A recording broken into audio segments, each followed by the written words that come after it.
बोलिए सद्गुरु देव की जय।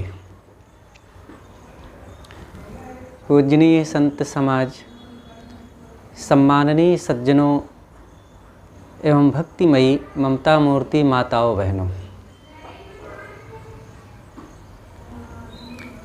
अनादिकाल से यह जीव किन किन खानियों में गया कहा नहीं जा सकता। और जब जब जिन जिन खानियों में गया, ऊंच नीच, पशु पक्षी, कृमि कीट आदि, वहाँ वहाँ दुख ही तो पाया। कोई सुख सुविधा नहीं और कोई सद्कर्म सदाचार की बात ही नहीं, केवल दुख भोगता रहा। और ऐसी स्थिति में फिर वहाँ जन्मदिन मनाने की कोई बात ही नहीं। आज बड़े सौभाग्य से मानव जीवन मिला है। 4 खानियाँ हैं जीवों की और चारों में यह सर्वश्रेष्ठ जीवन है, मानव जीवन। मानव जीवन में ज्ञान, बोध, भक्ति, संयम, सदाचार की कमाई की जा सकती है। यहीं पर सद्गुरु संतों की संगत करके आत्मा का बोध प्राप्त किया जा सकता है। लेकिन देखा जाता है कि यहाँ भी यह काम नहीं करते हैं लोग। वही आभ्यासिक वृत्ति यहाँ भी शुरू हो जाती है। जैसे अन्न खानियों में देह को पोषना, इंद्रियों के भोगों को भोगना चल रहा था, वही यहाँ भी चल रहा है। और फिर अगर वही काम हो रहा हो तो ऐसी स्थिति में जन्मदिन मनाने का क्या मतलब है। जैसे पहले भटक रहे थे, आज भी भटक रहे हैं। जैसे पहले चंचल थे, आज भी चंचल है। बल्कि इस मानव जीवन में आकर के तो और अधिक चंचल हो गए, और अधिक हमने दुखों की कमाई कर लिया। क्योंकि वहाँ तो अबोध अवस्था में थे, वहाँ तो ज्ञान नहीं था, देह तथा इंद्रियों के वेग में जी रहे थे। लेकिन आज मानव जीवन है। यहाँ पर शरीर के प्रभाव से, आज इस देह के प्रभाव से हमें विद्या, शिक्षा और वाक्य शक्ति भी मिली हुई है। और यह शक्ति इसलिए मिली हुई है कि इसको पा करके हम गुरु संतों के ज्ञान को समझ सकें और अपने मन की व्यथा को व्यक्त कर सकें और व्यक्त करके उसका समाधान प्राप्त कर सकें। लेकिन अब इसी विद्या, बुद्धि और वाक्य शक्ति का दुरुपयोग करके हमने अपने जीवन में और दुष्कर्म, दुराचार तथा दोष, दुर्गुण कमा लिए। परिणाम यह हुआ कि अन्न खानियों में जो दुख थे, उससे कहीं ज़्यादा हमने आज दुखों का यहाँ पर खजाना इकट्ठा कर लिया।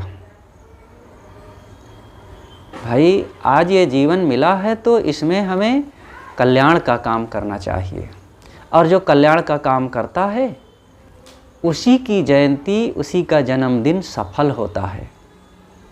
नहीं तो क्या मतलब होता है। मना लें, एक दिन मना लें और दूसरे दिन फिर लोग भूल जाएंगे और हम फिर वही दोष दुर्गुणों में लग जाएंगे। कौन सी विशेषता हो गई है। धन रुपए पैसे हैं तो जयंती मना लें, जन्मदिन मना लें, कुछ मतलब नहीं होता। मन वही का वही है, आदतें वही की वही हैं, स्वभाव वही है और दुख भी वही, जहाँ के तहाँ हम हैं।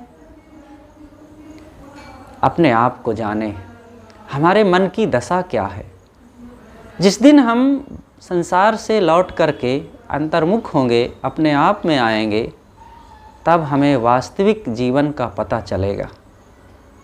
पूज्यवर गुरुदेव सद्गुरु श्री अभिलाष साहेब जी कहते हैं, कहाँ कहाँ न गया, क्या क्या न किया, सुख शांति हेतु दर दर भटका, पर अब तो दास आपका है, अभिलाष की आस पुरा देना।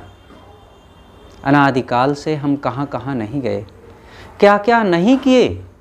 सुख पाने के लोभ में, सुख पाने की इच्छा रख करके पता नहीं क्या क्या कर्म नहीं किए। दर दर भटकते रहे और कहीं सुख ना पाए। कहने के लिए पाए तो सुख, लेकिन सब क्षणिक रहा, सब छूटता रहा। उस सुख के पश्चात भयंकर दुख मिलता रहा। लेकिन आज हमारे कुछ पूर्व के संस्कार उदय हुए, गुरु संत मिले, सद्गुरु मिले और उन्होंने कृपा करके हमें वो बोध दिया, वो मार्गदर्शन किया, जिससे आज कुछ हमारे नेत्रों से दिखाई दे रहा है क्या सत्य है, क्या असत्य है, क्या करड़ी है, क्या अकरड़ी है, क्या कर्तव्य है, क्या अकर्तव्य है। जो दिखाई देता है उसी के आधार पर अब आगे चलने की ज़रूरत है। आगे चलेंगे तो और रास्ता साफ होता जाएगा। अगर चलेंगे ही नहीं तो जहाँ के तहाँ रह जाएंगे। जो दिखाई देता है वह भी सब नहीं दिखाई देगा, वह भी सब छूट जाएगा, भूल जाएगा और सब लुप्त हो जाएगा। तो जानने का दोष नहीं है, करने का दोष है। आज हमारे जीवन में अगर कुछ कमी है तो वह है करने की कमी, जानने की नहीं। काम भर का ज्ञान सबके पास है। कौन नहीं जानता है कि झूठ नहीं बोलना चाहिए, लेकिन लोग झूठ बोल देते हैं। क्रोध नहीं करना चाहिए सब जानते हैं, फिर क्रोध कर बैठते हैं। ऐसे अपने मन इंद्रियों को विकारों में नहीं उत्तेजित करना चाहिए, विषयों में नहीं भटकाना चाहिए, सब जानते हैं लेकिन सब भटकाते हैं।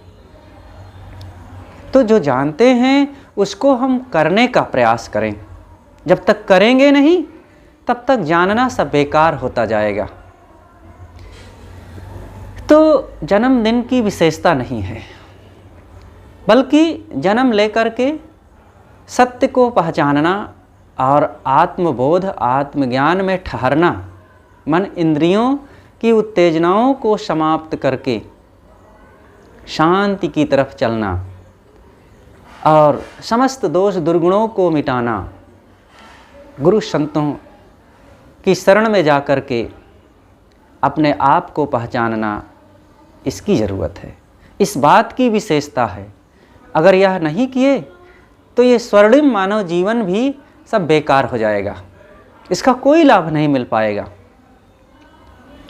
जिस जीवन की महापुरुषों ने भूरी भूरी प्रशंसा किया है कि मानुष तन सद्गुरु मिलन मोक्षो इच्छा होए, दुर्लभ तीनों परम है पाए सुयोग्य न खोए। स्वामी शंकराचार्य जी ने कहा है मनुष्य शरीर का मिलना बहुत बड़ा सौभाग्य की बात है।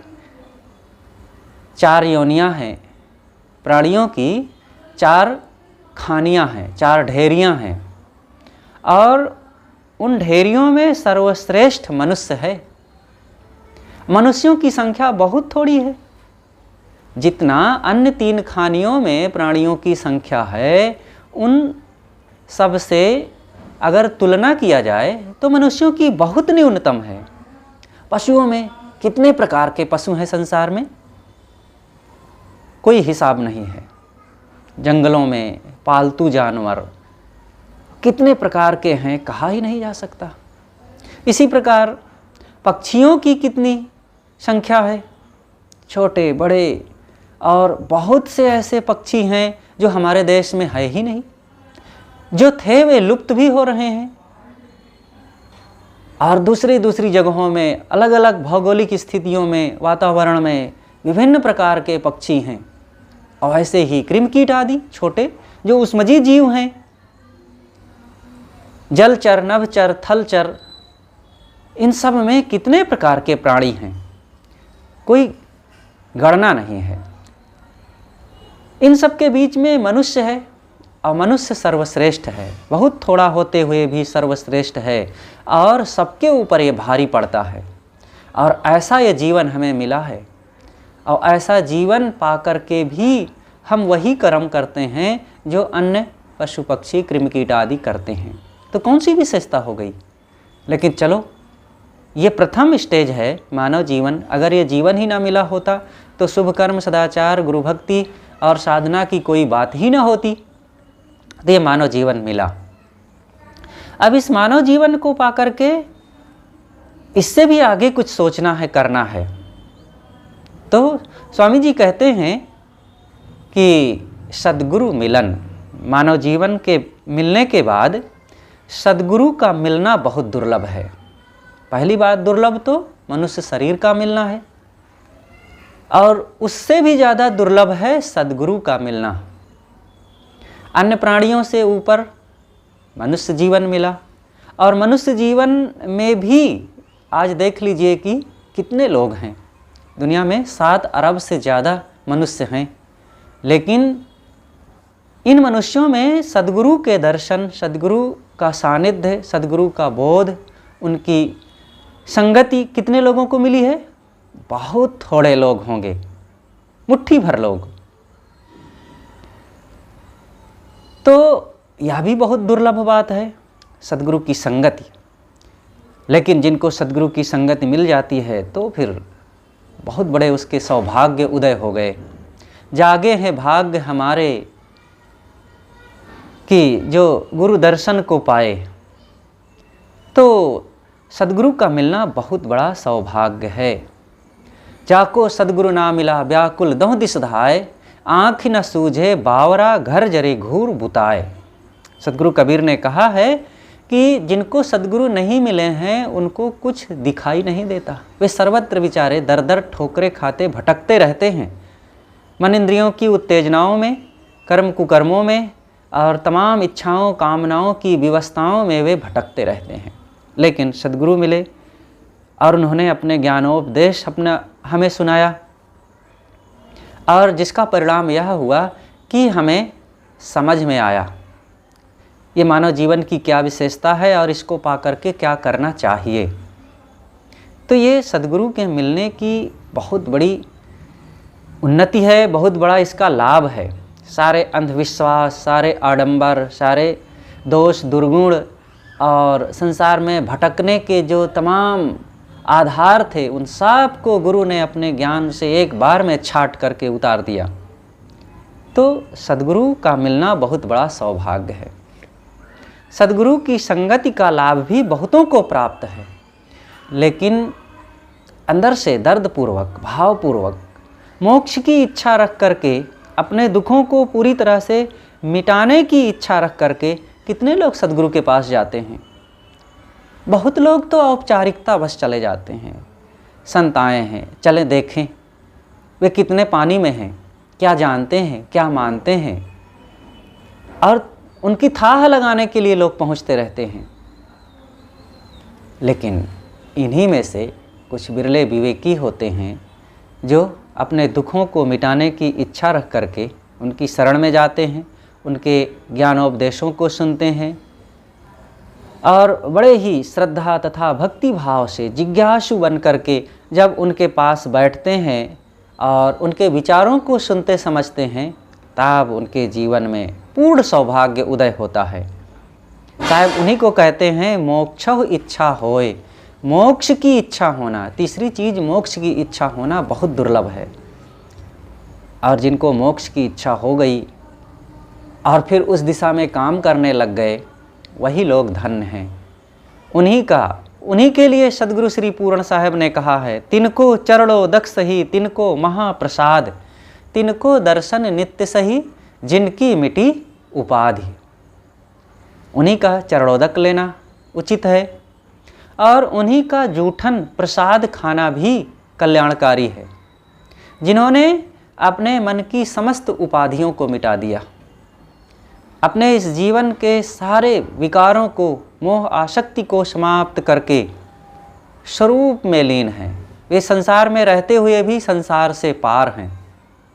ऐसे लोगों का दर्शन, ऐसे लोगों की संगति, ऐसे लोगों की वाणी सुनना सब कुछ अमोघ होता है। जिज्ञासुओं के लिए, मुमुक्षुओं के लिए वे वरदान स्वरूप हैं। इस संसार में ऐसे आत्मकल्याण के पथ पर चलने वाले मुमुक्षु साधक जो मनोजयी हैं, इंद्रियजयी हैं, वे बहुत दुर्लभ हैं और हमारे समाज में ऐसे लोगों की बहुत बड़ी आवश्यकता है।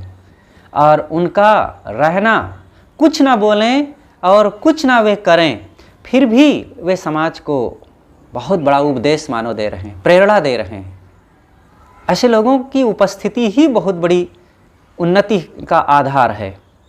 क्योंकि एक चोर हमारे समाज में आ जाए और वो चोरी ना भी करे तो भी लोगों में आतंक छाया रहेगा। एक शराबी आ जाए, एक दुराचारी व्यभिचारी आ जाए और वो दुष्कर्म ना भी करें तो भी उनके आतंक से लोग भयभीत रहेंगे।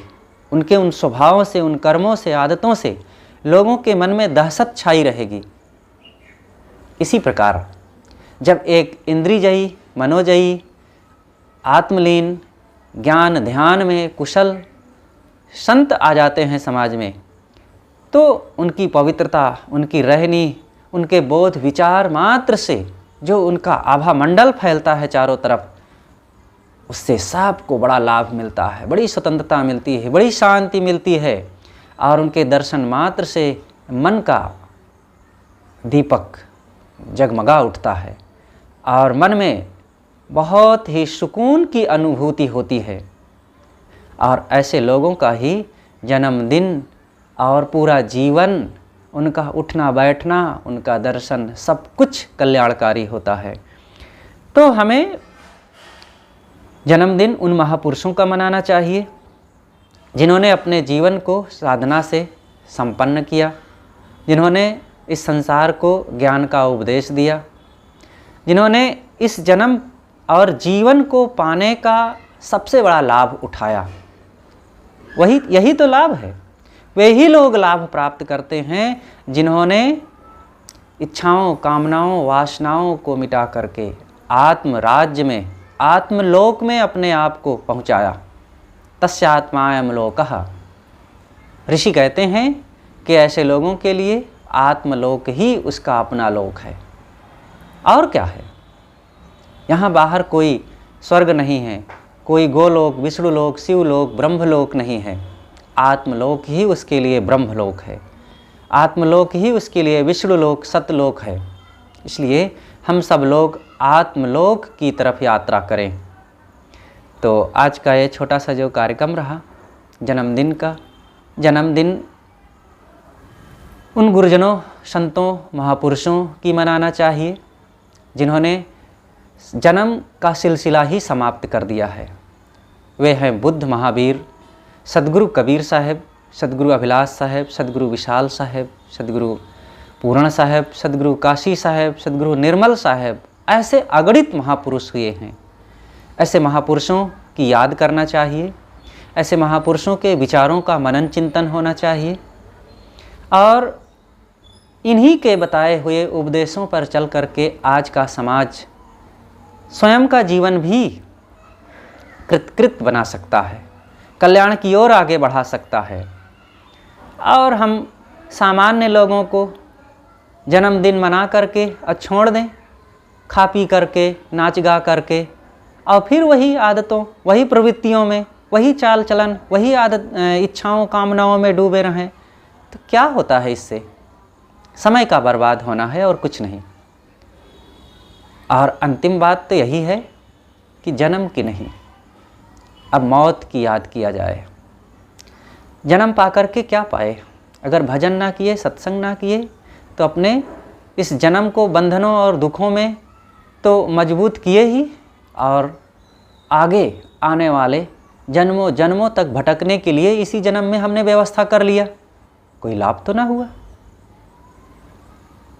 ऐसा कुछ जीवन जिया जाए कि आज का जीवन खुशहाल हो, हमारा सारा मिलना जुलना, उठना बैठना, आना जाना सार्थक हो, पूर्व के सारे आसक्ति, राग और बंधनों को ध्वंस कर दिया जाए आज विवेक और वैराग्य की अग्नि से, और आगे के लिए अब जन्म लेने का कोई आधार ना रह जाए। ऐसा कुछ जीवन जिएं, ऐसा कुछ मन में बोध विचार वैराग्य की आग जलावें कि आगे के लिए सारे कर्म बंधन ध्वंस हो जाएं। वही जीवन धन्य है। जग में जीवन सफल उसी का जो फूलों सा मुस्काता है, अपने गुण सौरभ से जग के कण कण को महकाता है। तो हम लोग वह काम करें जिससे यह जीवन सफल हो। केवल जीवन मिला हुआ है इस बात की खुशी नहीं होना चाहिए। खुशी इस बात की होनी चाहिए कि इस जीवन को पाकर के जो करने योग्य है वह किया जा रहा है, और वो करें। महापुरुषों ने किया है, गुरुजनों ने किया है, उन्हीं का अनुसरण करके, उन्हीं के पद चिन्हों पर चल करके हम भी अपना काम करें। और अपना काम करना एक बहुत बड़ा काम है, यही बहुत बड़ी उन्नति है, बहुत बड़ा लाभ है। और अपना काम यही है कि अपने मन को स्वश करके अपने स्वरूप में लौटना, इंद्रियों को स्वश करना और मुक्ति का काम करना, बस यही अपना काम है। और संसार का सारा काम हो रहा है और होता रहेगा। हम नहीं करेंगे, दूसरे लोग करेंगे, लेकिन उस काम से हमारा ज़्यादा प्रयोजन नहीं है, थोड़ा सा है देह गुजर का, और अपने काम से प्रयोजन बहुत बड़ा है। इसलिए वही हम सब लोग बहुत उत्साह, श्रद्धा और निष्ठा के साथ करें, जिससे आजीवन सफल हो। बस अपनी बातें यहीं पर समाप्त करते हैं। बोलिए सद्गुरु देव की जय।